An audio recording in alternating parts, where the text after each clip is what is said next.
বাংলাদেশে দুই প্রকার যোদ্ধা আছে, এক হচ্ছে ফাইটার যোদ্ধা আর এক হচ্ছে রেমিটেন্স যোদ্ধা। আমরা এখানে যারা আছি সবাই রেমিটেন্স যোদ্ধা।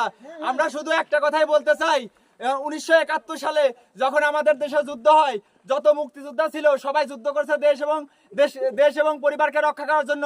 আর আমরা প্রবাসীরা, আমরা সকল প্রবাসীরা দেশ এবং পরিবারকে রক্ষা করার জন্য দিনের পর দিন, বছরের পর বছর প্রবাসের মাটিতে মৃত্যুর সাথে পাঞ্জা লড়ে যুদ্ধ করে যাচ্ছি এবং বাংলাদেশে আমাদের পরিশ্রমের টাকা রেমিটেন্স আমরা বাংলাদেশে পাঠাচ্ছি।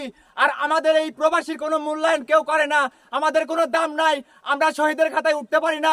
হাজারো মায়ের বুক খালি হচ্ছে এই প্রবাসের মাটি থেকে। আমরা বাংলাদেশের সরকারের প্রতি তীব্র নিন্দা জানাচ্ছি।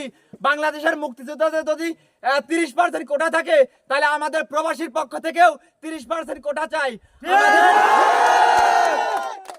আমরা সকল প্রবাসী, শুধু মালয়েশিয়া প্রবাসী না, আমরা বিশ্বের যত প্রবাসী আছি, প্রবাসী ভাইদের কাছে আমাদের হাত জোর করে রিকোয়েস্ট থাকবে, অনুরোধ জানাচ্ছি সকল প্রবাসী ভাইদেরকে, আমরা এতদিন কামাই করছি, বাংলাদেশে যদি আমরা টাকা না পাঠাই আমাদের পরিবার চলবে।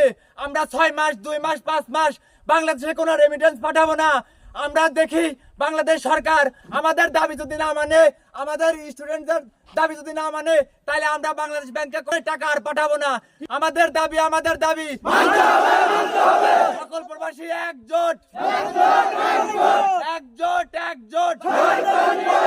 কোটা নাকি মেধা, আমি কে তুমি কে, কে বলেছে স্টুডেন্টদের কিছু হলে, স্টুডেন্টদের কিছু হলে প্রবাসী প্রবাসী